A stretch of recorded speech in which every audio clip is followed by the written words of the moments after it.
Good afternoon.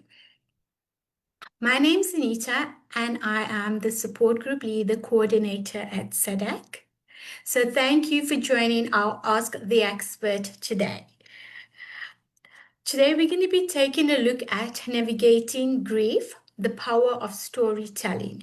And today I have with me our guest, McKevin Ayaba, and he is the founder of Red Flag. I'm just going to give you a little bit of his bio before he joins us.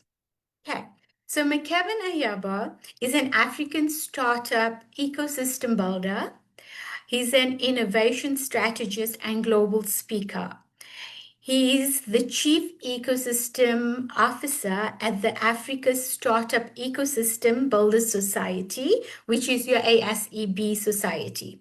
He's also the founder of several initiatives, including the Africa Startup Ecosystem Builders Summit and Awards, Set Up a Startup, and the Investment Readiness Program for Africa, which is your IRP Africa.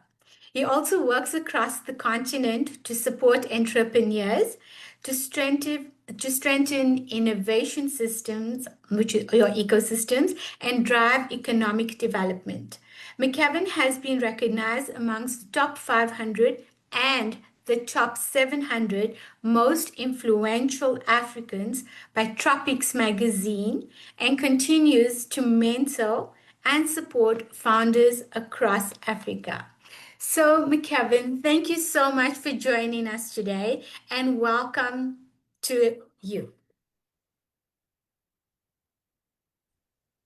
Hi, Anita. Thank you so very much for having me, and to everyone that has joined this mission today. You guys are doing an amazing work at SADC. I think you've captured everything that I do. Doing this work that we do across, it's a very difficult play. Not only is it very difficult, that even make it more heavier. So having an opportunity to join today and those that have joined online and to share this journey with everyone and you is really comforting a little bit. I don't remember the last time that somebody asked me to join to just share this journey and this heavy part. So thank you for having me. Thank you so much, McKevin, for that. So maybe just to get us started and to kick us off, maybe you can tell us a little bit about yourself and what's inspired your passion for creating these spaces where people can share or process grief. I think, and that's also one thing that when you were reading in my bio, you didn't mention. We didn't capture. Yes, I help a lot of entrepreneurs build businesses across the continent. Precisely, I've been to over 34 African countries and to over 40 countries internationally out of the continent, helping bring solutions to life. But at the same time, but as a mentor, helping them raise funds.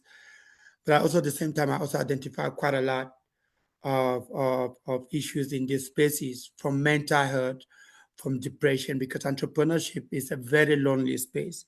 It's a very difficult space as well.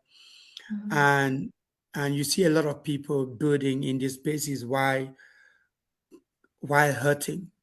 You have those that are building that have lost loved ones, lost their children, lost mom, lost dad, lost wife, lost uncles, lost people that are really close to them, but they keep building.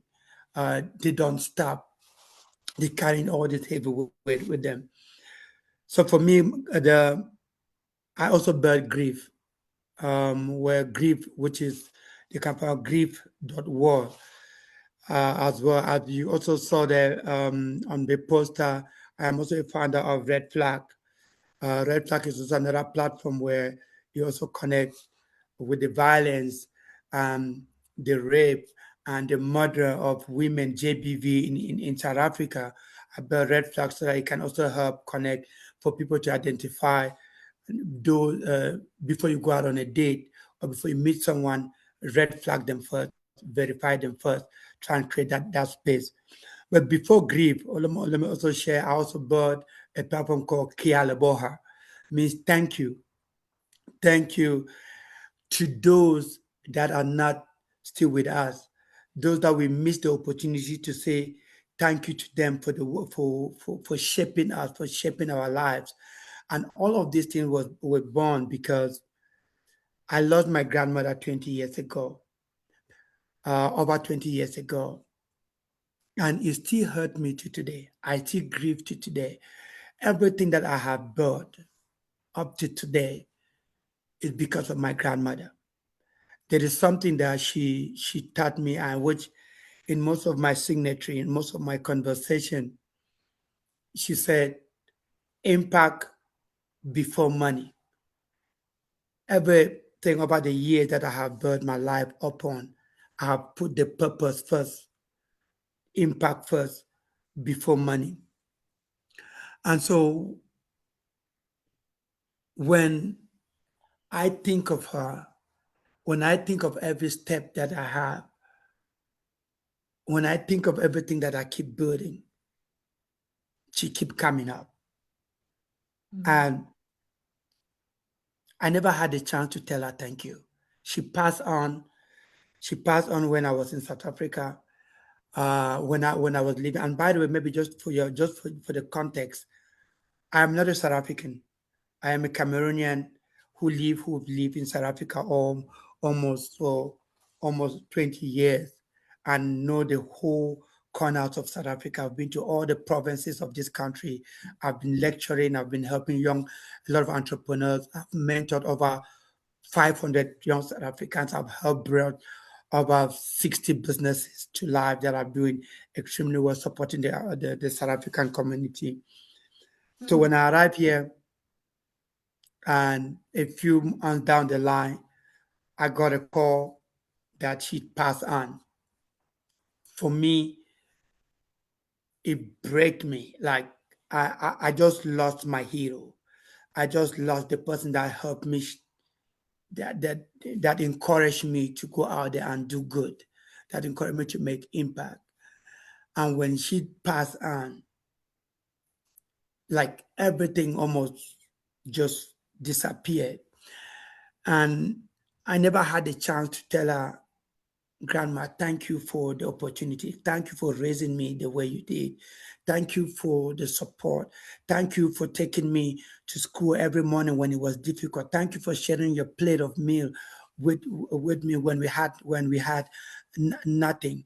And here I am. I have a lot of people that are benefiting from the product that you have shaped, and I never had a chance. And that was the reason why I even bet Kia Aleboha. You have kialeboha.com. It's a platform that say thank you to those who are no longer with us. So when I built that, yes, and that was Yes. where it all started. And so it came from that way. I was really inspired to be great because I never wanted to forget. I don't want to ever forget. And that's the whole point where people want us to forget you're strong now. It's been 20 years. Man, come on, you can live with that. And it hurts when you hear that, where they don't even understand where you come from, where they don't even understand the word that you stand on. They don't even understand that you are this person because of them, because of that person, because of your grandmother, because of that one person that make a difference in their life, because of that one person that said to you that you can do it no matter what. And they are benefiting from your knowledge, from your skills, from the kindness, from your heart, and yet they ask you to move on. So I had to build grief so that a place where people can just come there and share knowledge and share their own story, Sorry. and be Yes. together.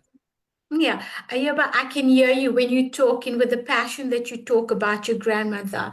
And for a lot of us that have lost loved ones, you feel that. And you've taken that and you've done something with it. And like you said, that's where your story started. It was because of what you had gone through with your grandma.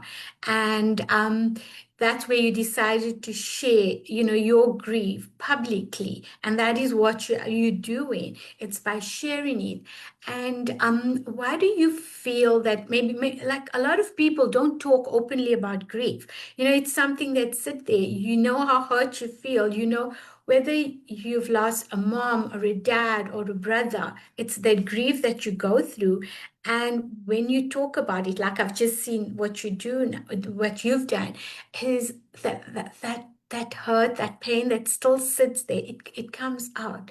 And I know the story behind all your work, etc. So for everyone out there and everyone that's listening, maybe you can tell us, why do you think grief is something that many people struggle to talk about?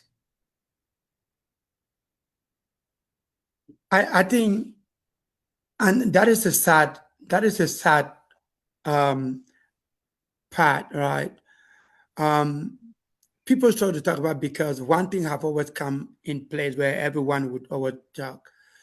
Um, be strong. God knows best. Mm, Um, Times heal. This statement, what they're trying to say is that you should close the door for the person that is grieving. Somebody once told me that grief is like a stone that you hold with you mm, when you are a child. When you carry a stone with you, when you hold that stone, it's heavy when you are a child. But as you are growing up, each and every day with that stone in your pocket, you can realize that you keep carrying that stone doesn't change, right? But as you are growing, you keep changing. It means that you keep having the strength. That stone become more lighter and more lighter and more lighter. Right? That's how grief is. So it's something that you carry, and when you carry it, become close to you. You feel it. But mm, as you grow, you keep seeing how it become lighter, but you still have that grief with you. You keep having a different way of navigating and talking to that stone and having that conversation with it. So when people we normalize building places for celebration to talk about our success stories. We've normalized building a place where we make noise, social media. We've normalized creating different spaces, but no one has created that one place for people that are grieving, that one mm, place for people that could say, that could go there and still talk to their loved one. If you go to grieve, you see that there's a part on our platform that says a love letter. That is you sitting back and writing. There are people right now, I can tell you, that they have WhatsApp numbers of their mom, of their dad, of their husband, of their loved one, that they still go on there and text to say, "Hey, how are you doing today?" They know they are not there, but they know that when they send that text, when they send that letter, it means something to them. They smile about it. It doesn't mean that the, it doesn't mean that they forget about it, but they just want to know that this person is with them. I come from a very strong place, from a very cultural, and traditional background where we still believe in God, but we used to still talk to, go somewhere and talk to our grandmother, our grandparents, come to us, pray for us, do something. I'm about to go out, grandma. Just tell me what to do today. But if you come to that way where you say, hey, come on, McKevin, you talk a lot about this thing. It's been 20 years. It hurt. It hurt because you have no idea. So I had to do it publicly And when I did it publicly, and when I share my grief publicly, I was shocked by the amount of people that were coming to say, for me, it's been 30 years. For me, it's been 35 years. For me, it's been 40 years. For me, and when you listen to that, you just realize, oh, so you are not alone. You are not alone. So there are actually people that are going through that. And so I birth grief so that those people, we can come together and sit and share this story and have this conversation and see how we can move past that. McKevin, thank you so much. And like you say, this space that you've created called Grief, where people come and write letters to a loved one or, to someone that they've, whether it's a loved one, whether it's even some people write a letter to their pet. So grief is not just only the loss of a loved one, it could be the loss of a relationship or a job. And, that is something that people go through. And we talk about the different stages of grief. And like you said, you spoke to people that's felt it for 30 years, 40 years, and you go through the cycles where someday you'll feel okay. And then the next day something's just going to trigger that or make you feel like, you know what, I'm missing the smell of my mom's baked scones or, something like that because I've lost my mom. But that baked scone smell just reminds me of something that she used to do. Whether it's 5 years or 10 years down the line, there's just things that you cling on to. And when you talk about the space where people are writing these letters, can you maybe tell us what does it feel like when you're grieving for someone? What is the first gentle step that they can take towards healing? I think that it's very important. I put it in your okay. Listen, these are people that you've shared. I don't think anybody would be grieving if they never felt loved. There is no if they never felt love, no one would really be grieving, right? You Okay. so the first page for me is that do not never, and I'll say it again, time and time again. Let nobody ever tell you to forget. Mhm. Nobody should ever tell you to forget. And nobody should ever tell you how to grieve. Because grief is like sometimes your sacred place. That sacred place where you go there, things are you you've been traveling, doing all this work. It just hit how you come and you find yourself in some corner alone. You like you talk to, and when you talk to that person who has always been there for me, like my grandmother, who's always for me, she's always there. I like, hey, grandma, today has been tough. It's been hard. Just what would you have done in my place? And then you would just sit back, you reflect back to all the conversation you guys were having and how she herself was was how she herself was standing and supporting despite the struggle. It just Yeah. takes you back there.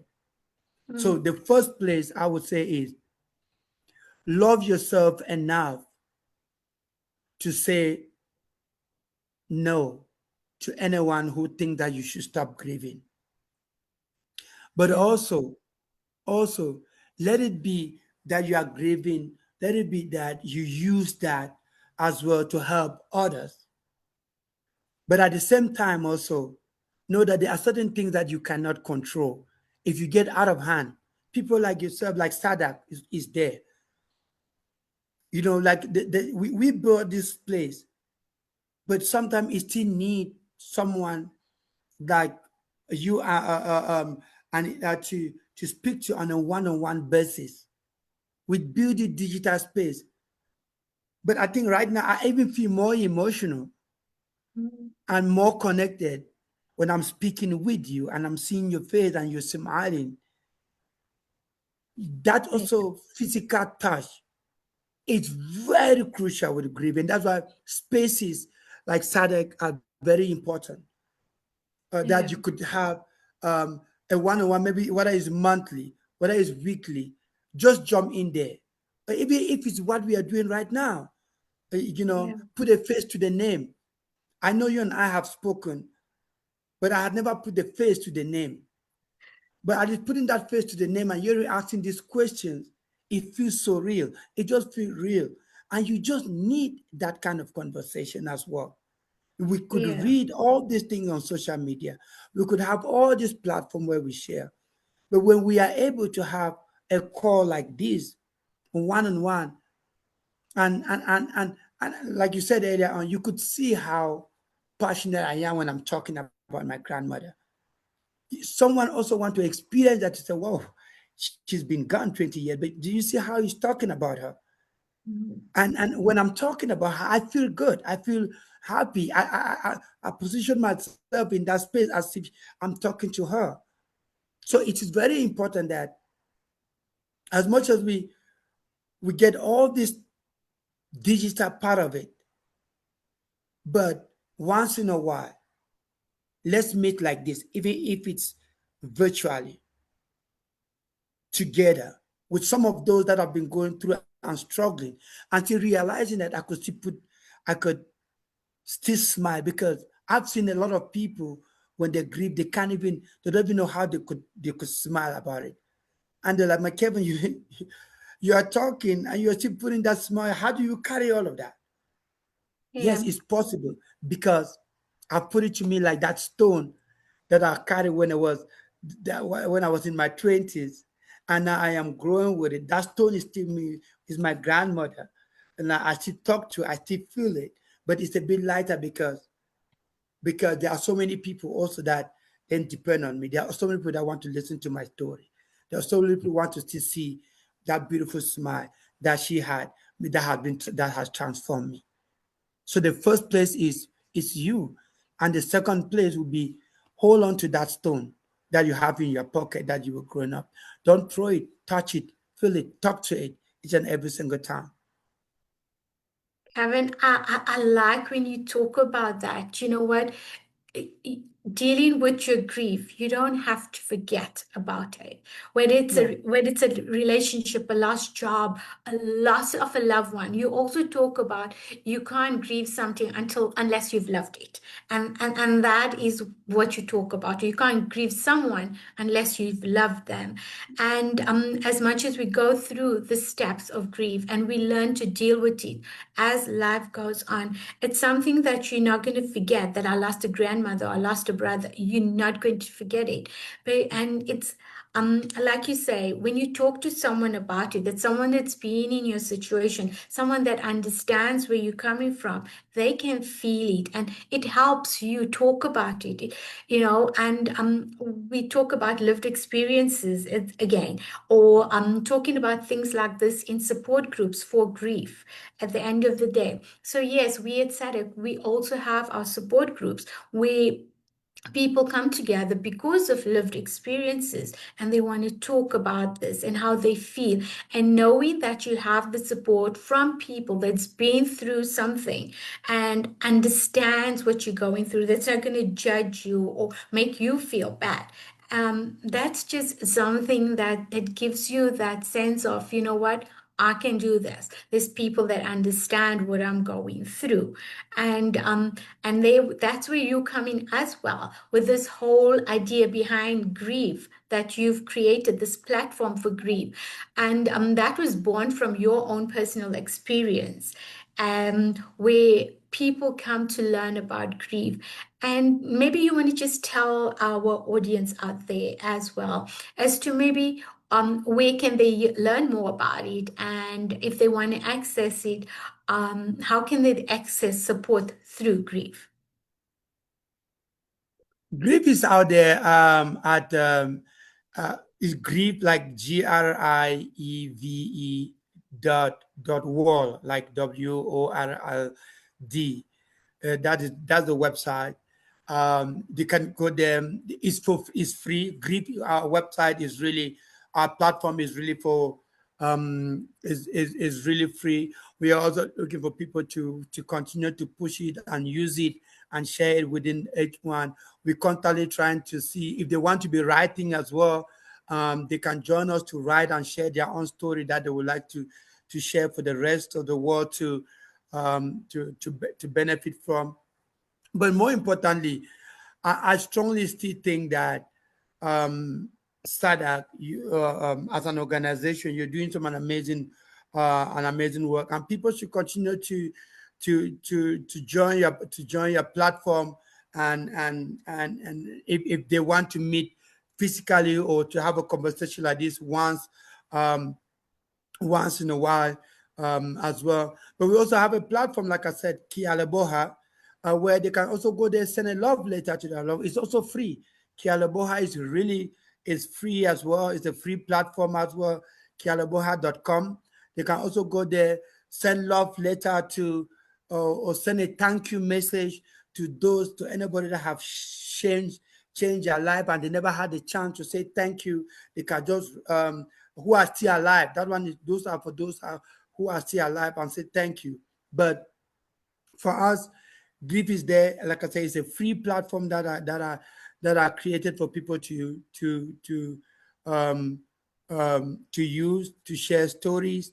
Um, I am also there. You can also reach out to me at McKevin at grief.world as well if you want to have a personal one-on-one conversation with me if you still want to hear more about my story, because I think we in one session we can never really talk about it. Or if you also have a solution that you want to develop, you have some idea of how we can do better, we are also open. I'm also open to helping you bring that solution to life. I'm an innovator. I develop platforms as well. If you have some ideas on how we can help more people, grieve better or connect better, whether it's mental health, whether it's depression, whether it's through whichever means, we are also open to supporting that. That's what we've positioned ourselves out there to help. We can develop platforms, any platform that you think that you are struggling with, especially for those that are grieving. I think I would let me put it this way: for those that are grieving, those that um, are struggling, those that want to come up with solution in this space, and that they need someone to help build that system for them. They have that technology. We can help. We can help with that. We can discuss that. We can partner. We can collaborate to building to taking that idea to the next level within their community. I am also open to want to speak and present if that can help anybody as well, share more of my story, what I've been doing over the years to cope, what I've been doing over the years to cope. I will be able to share that as well. But Thank grief.world is out there for free for anyone to use.